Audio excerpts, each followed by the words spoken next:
Olá, tudo bem? Meu nome é Márcio Alex Pereira. Eu sou ator, sou produtor, diretor e professor de teatro e literatura brasileira. Atualmente, eu trabalho em duas escolas da rede pública e privada aqui na cidade de Maringá, cidade onde eu nasci e cresci. Também dirijo uma empresa de animação, performance e coreografias para eventos. E recentemente eu fui contemplado no edital Prêmio Bolsa Pesquisa e Fazer Artístico-Cultural da Lei Aldir Blanc, com o projeto Sonoplastia como dramaturgia no Teatro de Desfile. O resultado desse projeto é esse vídeo. É uma conversa que eu quero ter com vocês e que começa agora.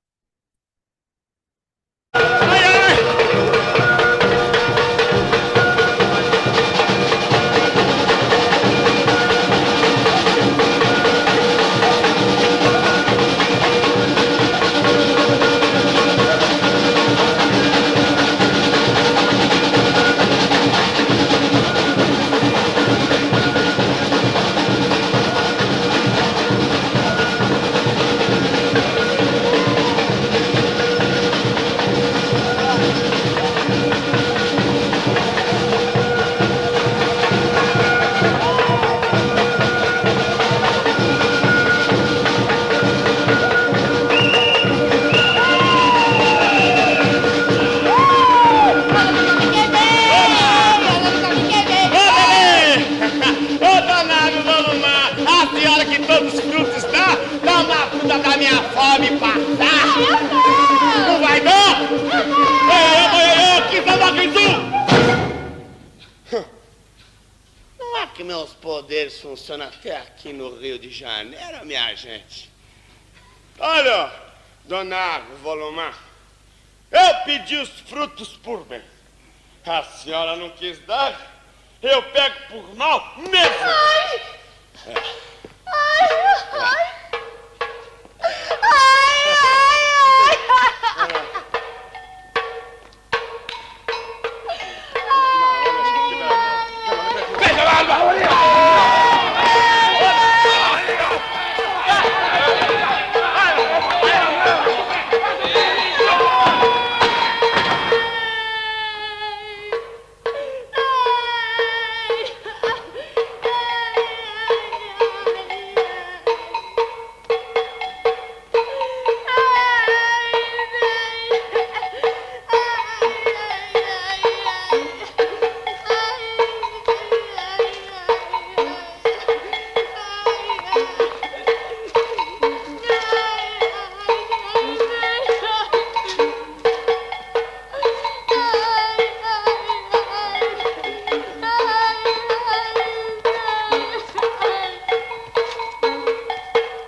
Ai! Ai! Ai. Para, Urubu! Para de cagar na minha cabeça! Você não tem lugar pra fazer tuas porcaria, não, é? Em 1928, o modernista Mário de Andrade publica o livro Macunaíma, o herói sem nenhum caráter. A obra traz uma riqueza de detalhes e diversas referências etnográficas, artísticas e históricas. Em 1978, o diretor teatral Antunes Filho e o grupo Pau Brasil montaram uma adaptação da obra em São Paulo. Depois ela é repetida em 84, aí já com substituição de alguns atores. Inclusive, o papel do herói, que na primeira versão foi feito por Cacá Carvalho, talentoso ator do teatro e cinema brasileiro, e que na TV viveu o personagem Jamanta, da novela Torre de Babel e da novela Belíssima, ambas da Rede Globo. Na versão de 84, quem dá vida ao herói é Marcos Oliveira, que na TV ficou bastante conhecido pelo personagem Beisola, da Grande Família. A adaptação de Antunes, assim como na obra do Mário de Andrade, toma como ponto de partida a busca por novas formas. Mas se no livro o mergulho se faz de forma subjetiva, na peça o processo ele é coletivo, é objetivo. Os recursos anti-ilusionistas do texto andradiano são adaptados para outros materiais. Por exemplo, a estrutura psicológica, que é fragmentária e primária do herói, que muda de ânimo, muda de cor, idade, cidade, desejo, tom e etc. E a falta de um enredo mais coeso e marcado pela causalidade impede o modelo de romance tradicional, impede que esse modelo se imponha. E aí, na passagem para a cena, adapta-se também essa recusa, né? Essa recusa a uma forma dramática tradicional, que influencia todas as categorias cênicas, entre elas a coreografia, o coro, a ruptura com a quarta parede, a relação direta com o público e o que é nosso assunto, né, que é o assunto de interesse desse vídeo, os eventos sonoros.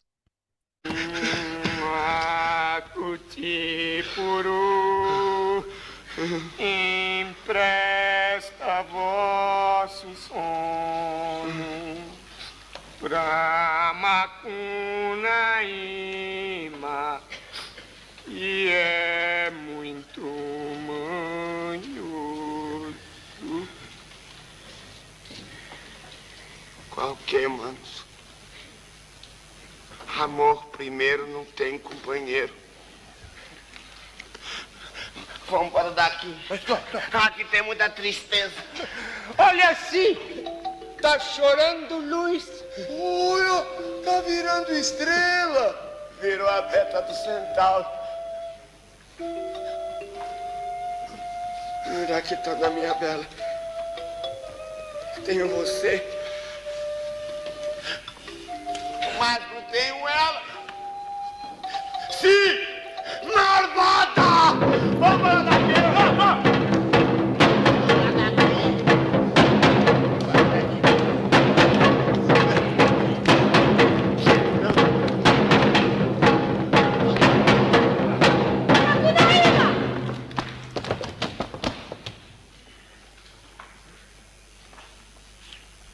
Essa plantinha nasceu em cima do túmulo do seu filho.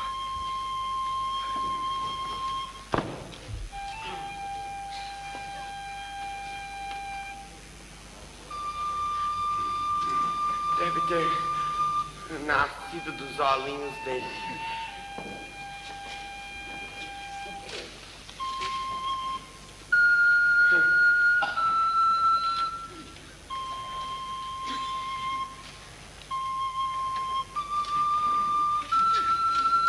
Eu aposto que essa plantinha vai curar muitas doenças e vai matar a sede de todos os brasileiros durante os calorões de veio a sol. Eu te batizo, plantinha, com o nome de Guaraná.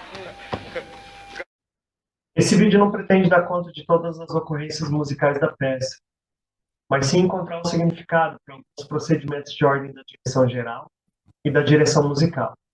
De acordo com Patrícia Pavi, são 4 o número de funções dramatúrgicas que uma música pode desempenhar no espetáculo.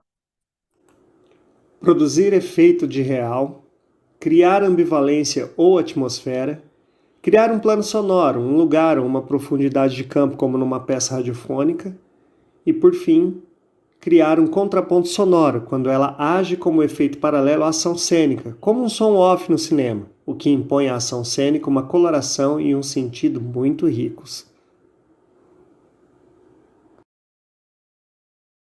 No nosso caso, a gente vai se aprofundar na quarta função, pois os eventos sonoros potencializam as possibilidades interpretativas, entram no jogo da criação alegórica e do choque que produz sentido via montagem. Um ponto decisivo para a nossa análise é a reorganização dos 4 atos indicados no programa da peça.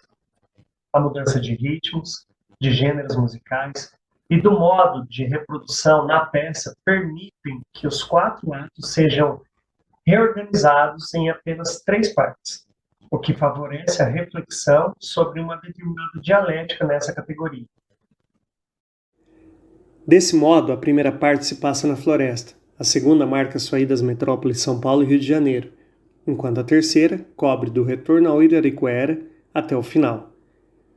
Mas antes dos exemplos dos eventos sonoros, é importante dizer que, além dos escritos teóricos de Patrício Pavy, nossa análise busca referências também na prática do pensamento teatral de Bertolt Brecht. Nas palavras de Rosenfeld, a função da música na obra de Brecht corresponde às tendências modernas em geral, que divergem das concepções wagnerianas, segundo as quais a música, o texto e outros elementos teatrais se apoiam e intensificam mutuamente, constituindo uma análise de grande efeito opiático. Tal concepção torna a música um instrumento de interpretação psicológica, tirando-lhe toda a autonomia. Contra isso, se dirigem muitos compositores, no desejo de lhe restituir a independência perdida. Um aprofundamento na discussão musical realizada pelo próprio Brecht, no mais das vezes feito em virtude das montagens específicas nos mesmos contextos, mas que demandaria inúmeras mediações para serem trazidas para essa nossa abordagem. Bem, em suma, a independência de que fala Rosenfeld não isola o código sonoro das demais categorias. Pelo contrário, traz novas possibilidades ao se contrapor à exposição dos conflitos.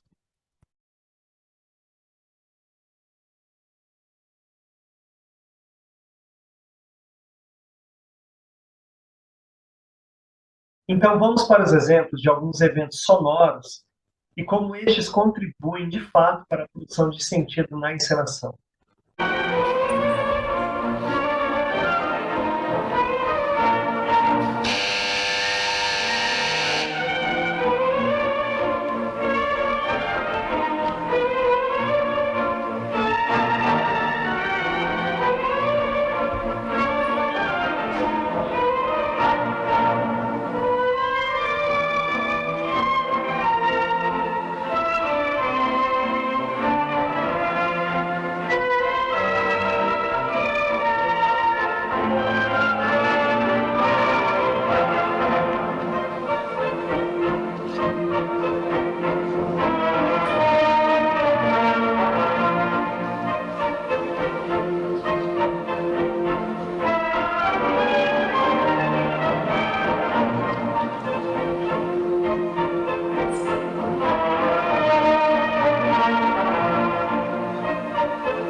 A peça começa com um grupo de atores entrando no vazio, com figurinos de operário e construção civil, numa formação que remete às linhas de produção das fábricas. Ordenados em fila, os movimentos são mecanizados e repetitivos. A sonoplastia, como a gente pôde perceber, é uma música erudita de tradição clássica europeia, uma valsa de Strauss, reproduzida mecanicamente em off. Aí temos dois registros em aberta contradição. Por um lado, o bloco homogêneo, maquinal de movimentos rígidos e sincronizados dos trabalhadores. E por outro, o lirismo suave da valsa, que remete a uma festa. Sua estrutura harmônica e dançante dá acesso ao mundo idealizado dos salões da burguesia, classe que, de fato, é dependente e exploradora daqueles trabalhadores. Pensando em Brasil, a gente tem que considerar o processo histórico de assimilação dessa cultura europeia, que em Macunaíma, tanto no livro quanto na peça, tem perspectiva crítica e paródica. A imagem, criada a partir da organização e trabalho do bloco de operários, contradiz a música. A harmonia da valsa torna-se então ironia. Não se ouve o ruído das britadeiras, das buzinas, das multidões, nem o barulho das máquinas num ambiente fechado e opressivo. O que a gente escuta são instrumentos em harmonia e bem afinados, que expressam uma suposta elevação do espírito humano. Então, como qualificar a contradição entre esses dois registros? A música, a arte, é a ideologia, prometendo aos trabalhadores uma utópica harmonia social? Ou, pelo contrário, um registro negaria o outro, bloqueando qualquer idealização? Exploração dos de baixo, negro, índio, pobre, pelos de cima, branco, europeu? Princípio da realidade versus princípio do prazer?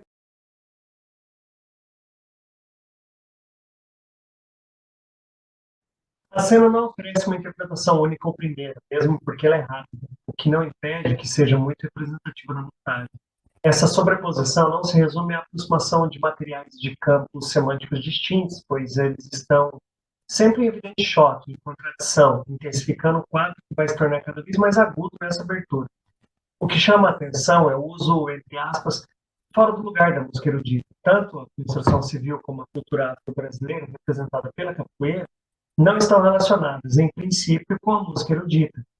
A música erudita sugere colonização cultural europeia, que a encenação coloca em questão, em franca oposição com outras formas culturais encenadas, em especial o canto indígena.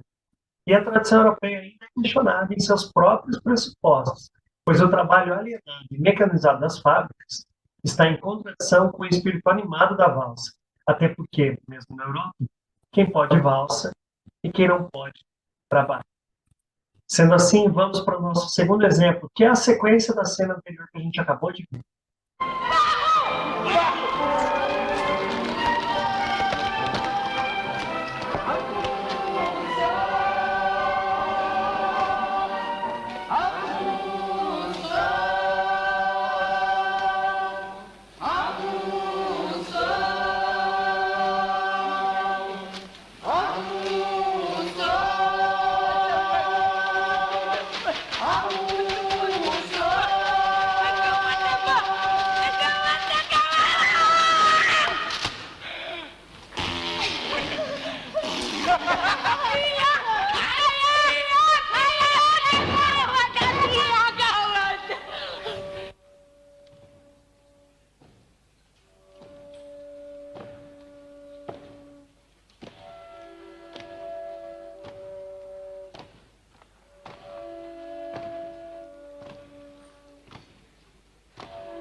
Mano Ziguet, na força do homem.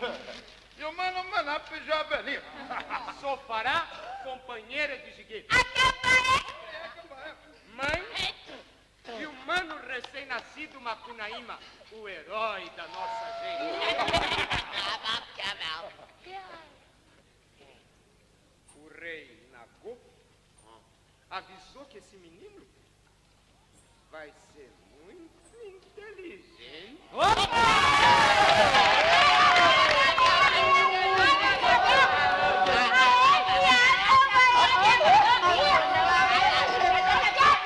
Cantado de costas, o cântico faz um rito de passagem entre o quadro dos operários para outro, do nascimento do herói. Os atores fazem uma espécie de barreira cruzando a plateia, por conta da necessidade de troca de figurinos do ator que faz Macunaíma e da atriz que faz a sua mãe. Então, o que se oferece, ao ver a imagem dos atores de costas, é o cântico entoado que fica vibrando no ouvido dos espectadores. Na atualização do Antunes, vemos que a tensão entre os registros da música, do figurino e da movimentação em cena é muito bem elaborada. E não resulta numa harmonia condescendente. O processo de criação é correlato à concepção da alegoria benjaminiana. A fragmentação, a sobreposição e a montagem articulam sincronia e diacronia. Após essa cena inicial, o herói nasce em meio aos berros da mãe. Segue-se, então, o silêncio rompido por instrumentos indígenas que anunciam o nascimento de Macunaíma. Não há como negar a complexa paisagem que se oferece aos ouvidos do espectador. De um lugar para outro, de um tempo para outro, do europeu para o índio e da metrópole para a selva. Luiz Otávio Carvalho Gonçalves de Souza, em Aspectos da Sonoplastia no Teatro, enfatiza a função da sonoplastia para a criação de espaços no teatro. A gente ouve as batidas na folha de jornal, produzidas pelo ator que interpreta o Macunaíma. O som dispersa o grupo de operários que voltam ao semicírculo. E esse som representa o esforço de mãe e filho no trabalho de parto. A partir do nascimento, os eventos sonoros serão executados em cena pelos próprios atores. E se num primeiro momento, com blocos operários, a música era reproduzida mecanicamente, por meio de aparelhos de produção de som, agora há a predominância de canções ou ruídos produzidos ao vivo. Quando os eventos sonoros não são realizados pelos atores em cena, ouvimos dos bastidores batidas de tambor, caixa, pratos, surdos, sons de flauta, xilofone. Desse modo, Antunes aborda os eventos sonoros de sua montagem também a partir da forma como produz e os reproduz. Para Patrícia Pavy, descrever o espetáculo obriga a pensar em conjunto fenômenos visuais e acústicos, a sentir o efeito do que um produz no outro e, se possível, a perceber qual elemento é mais afetado em tal ou tal momento pela música. A música é executada ao vivo, em cena, por músicos ou atores músicos, ou então foi gravada e introduzida pela operação de som. A exposição das fontes musicais, ou pelo contrário, sua dissimulação, determina as relações de forças entre as músicas e o resto da encenação, especialmente o espaço e a atuação do ator.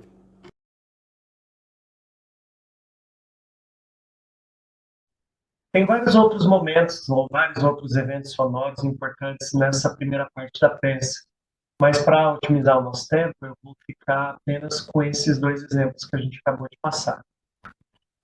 Porém, antes da gente seguir para a nossa segunda parte, é importante ressaltar que na primeira parte da peça, os sons produzidos por instrumentos indígenas constroem um ritmo desacelerado e cadenciado. Esse ritmo é biológico e humano, diverso da notação esvaziada do cronômetro. Os cantos também são fundamentais nessa primeira parte, em grande pares corais, e daí coletivos. Além dos corpos dos atores e dos jornais, a selva é expressa pelos eventos sonoros, apitos com som de passarinhos, flautas, chocalhos, e sua infância acompanhada por músicas cantadas pelas índias das tribos Tapaiumas. Se a gente lembrar da valsa reproduzida no início da peça, temos uma justa posição desses eventos sonoros. A justa posição evidencia o caráter de construção dos eventos sonoros da peça, música erudita em playback e sons produzidos em cena.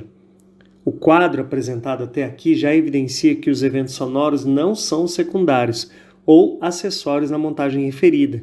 A dramaturgia de Macunaíma não se resume ao nível textual, pois exige a remissão às demais categorias cênicas. Para dar conta de toda essa mistura de sons, o diretor musical do espetáculo, Murilo Amarillo, chegou a ensinar os atores a tocar uma calimba africana e também compôs músicas em Nhegatu.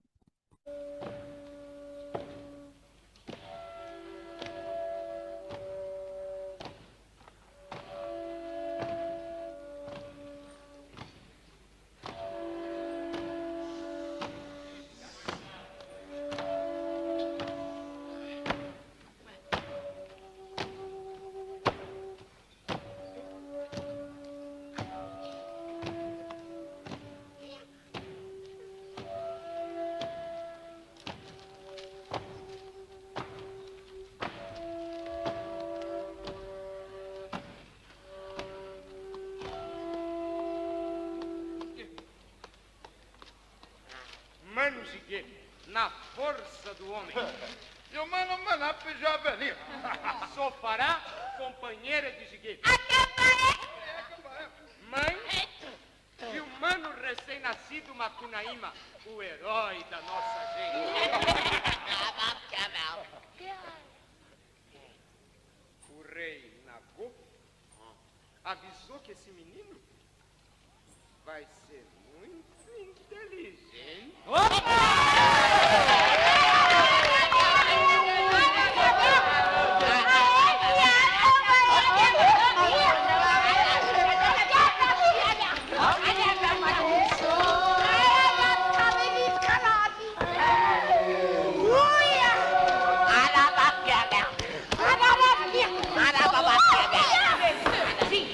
Não tem nada pra comer. Manap, eu vou no mato ver se arranja alguma coisa. Pega uma outra pra outra. Na segunda parte do espetáculo, música erudita é o código sonoro predominante, pois é quando Macunaíma e seus irmãos vão para São Paulo em busca da Murequitã. Embora apareça nas demais partes, é na segunda que a música europeia, sempre em playback, surge como dominante. Justamente quando o espaço é o da metrópole, o gigante Pietro, alegoria do rico e do europeu colonizador, sempre envolvido por criados e por sua família burguesa, tem como acompanhamento uma trilha sonora erudita. Quando sua companheira, Seiusi, vai se apresentar como uma famosa cantora lírica, a música reproduzida em playback é La Traviata, diverte. Vale lembrar que essa ópera é baseada na versão teatral de A Dama das Camélias, de Alexandre Mafilli, um dos expoentes do drama realista e moralista burguês, e com uma rica e ativa recepção no Brasil desde o início do século XIX.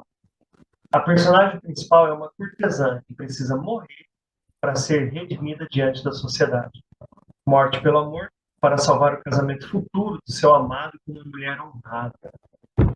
Na passagem de Antunes, a paródia com esse gênero chega ao máximo. Seiusi e suas criadas dublam uma área em playback, apresentando-se para a plateia como cantoras líricas de sucesso ao retornar à Europa. Mas seu comportamento no palco lembra mais uma banda de rock. Na sequência, a prima donna tropeça no palco em meio a serpentinas de confete de carnaval lançados por seus admiradores e quase cai. Da abertura ao fechamento dessa cena, Seiusi é acompanhada de perto por sua filha, que carrega uma sombrinha do freio pernambucano.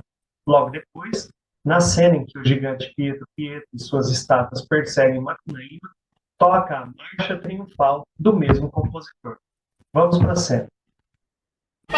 Seiusi! O que manda é ter usado suas influências para trazê-la de volta? Nós vamos usar as nossas influências para pegar minha mulher.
Não lhe dou. Mas a palha, o fósforo, goiando, caiu na água e se banhou. Olha, sabe o que é isso? Dinheiro! É! Pra que esse dinheiro? É pra você! Eu tenho uma lanchinha pra te dar! Uma lanchinha eu quero! Olha! A estrela da manhã tá amanhecendo! Ah,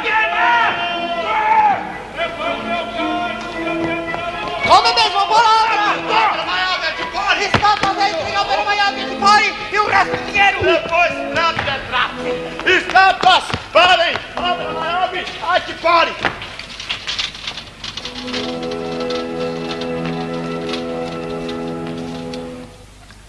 Leve-me a dar uma volta pela Avenida São João.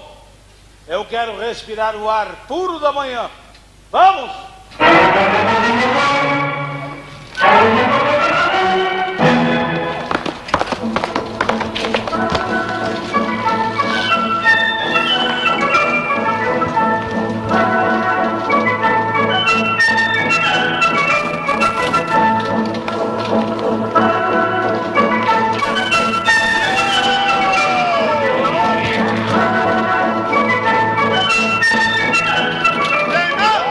Vá pra puta que te pariu!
Assim entra em contato, ou melhor, em choque, a ópera, o rock e o carnaval.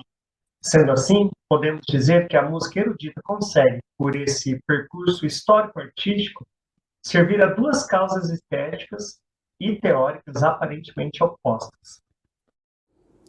Por um lado, ela é ouvida como representação da arte pela arte, da arte como elevação espiritual, como beleza temporal e eterna, significado que não desaparece de todo, especialmente tendo em vista a concorrência com gêneros musicais mais populares. Por outro lado, seu sucesso também depende de sua incorporação ao regime da mercadoria, como a função social de entretenimento. Essas duas frentes seriam opostas pelo vértice, mas, de fato, se completam, pois o que se vende é, antes de outra coisa, uma mercadoria como outra qualquer com um rótulo de alta cultura. Ambas têm em comum, também, sua aversão ao campo político. Na peça, Antunes coloca esse quadro diante do público, numa perspectiva crítica que expõe esses pressupostos e os historiciza. Está ali a música erudita a conferir nobreza às esculturas e a casa burguesa de Pietro Pietra. Está ali a área mundialmente reconhecida cantada por uma representante do Star System. Como exemplo de eventos sonoros da terceira e última parte, eu quero mostrar a cena que, segundo o programa, corresponde ao início do quarto e último ato. Depois do fade-out da música clássica que encerra as aventuras do herói da metrópole, não vemos nenhuma mudança de cenário, efeitos luminosos, tampouco placas indicativas que informam os cenários. Vamos assistir a cena. Tanta fumaça que tem nesse bicho. Vamos embora daqui, mano! Vai, esse daqui vai para Pete. E este é o rio Araguaia, que vai facilitar nossa viagem lá por Aripé. É, pra nossa querência, mano! Essa última olhada pra São Paulo, daqui, do alto do pico do Xará. Aí, ó. São Paulo Macau.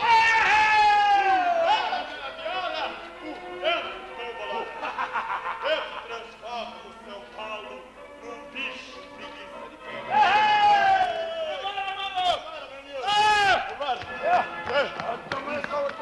Mano, toca o barco.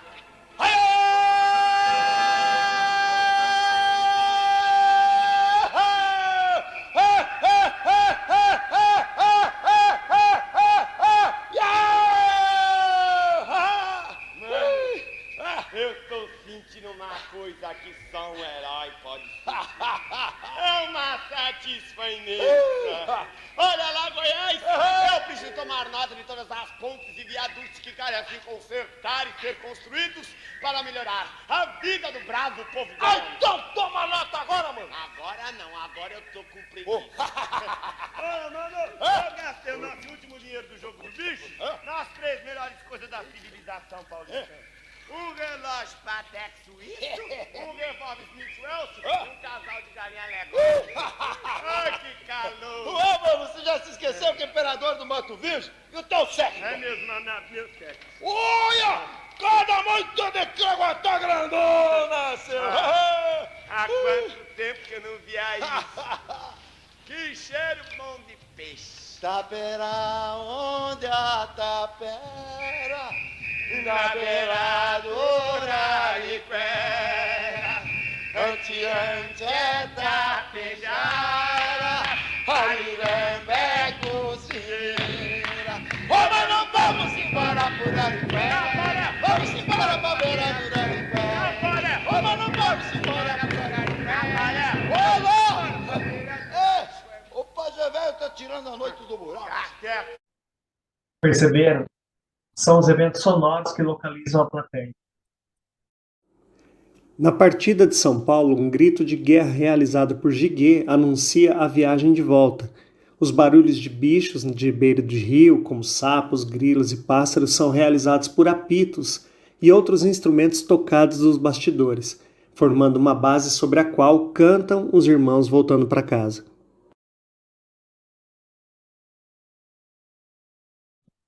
Bom, espero que vocês tenham gostado do material.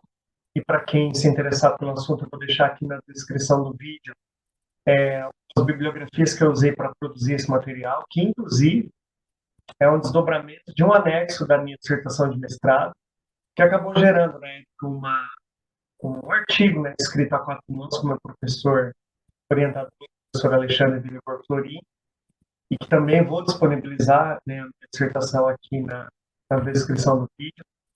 Quero fazer alguns agradecimentos, né, principalmente à Secretaria de Cultura, pela oportunidade, ao professor Alexandre, pela orientação, ao CPT, que possibilitou essas pesquisas, né, o Centro de Pesquisa Teatral de São Paulo, principalmente na pessoa do Emerson Danese, que me ajudou bastante. E, inclusive, na época do meu mestrado, disponibilizou a cópia da peça em DVD. E, evidentemente, que eu não podia esquecer de uma pessoa que foi profundamente assim, importante para a pesquisa, em memória.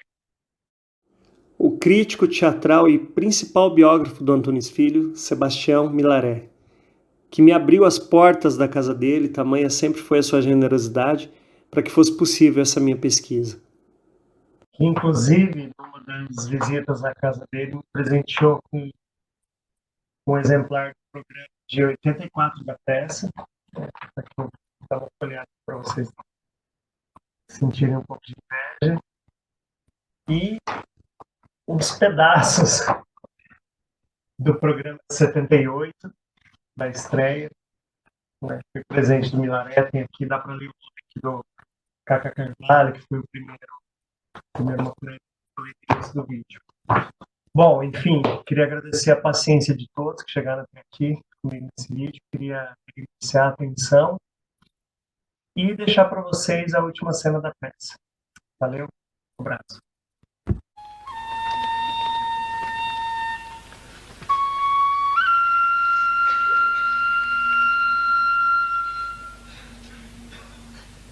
As minhas memórias.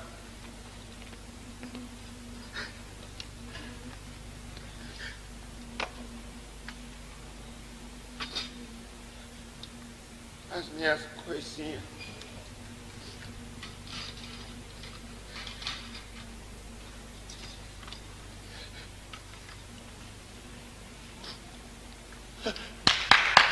Capei! Ô, capei! O que você quer, Tiriri? Uma benção, minha madrinha, me dá pão com farinha. E eu sou besta. Quando eu quis beijar teus pés, você não quis, né? Agora vem! Ah, é? Vem aqui pra rua, vem, seu capajeste, vem pra rua, vem se você tem coragem, vem! Ô, Caianague, foi estrela da manhã. O que você quer, Saci? Eu não sou Saci não, viu? Eu sou Macunaíma, imperador da Mata Virgem Brasileira. Vai tomar banho, seu perneta. Você tá ainda mais fedido. Ô, pai do montão! Ô, pai do montão! Macunaíma, tô me lembrando de você. Foi você que me defendeu lá no Ipiranga, daquele negro da maior negrice. Ô, pai do montão, deixa eu ficar aí na tua casa. Herói, tarde viaste. Era uma honra grande para mim receber no meu mosqueiro um descendente de Jabuti, mas chegasse tarde. Já formamos um cruzeiro perfeito. Sinto muito, mas chorar não posso. Que pena, Helena. Mas eu vou ajudar você. Eu vou transformar você numa constelação nova.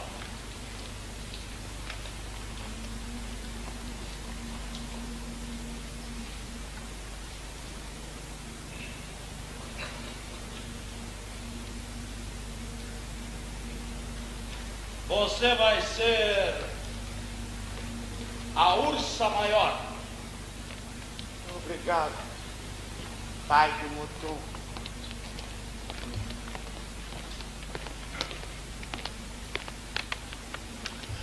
E agora, eu vou ficar banzando solitário no campo vasto do céu.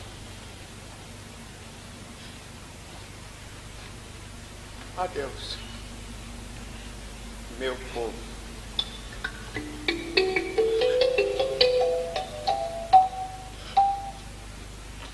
Cabuluco marinato, cabuluco marinato,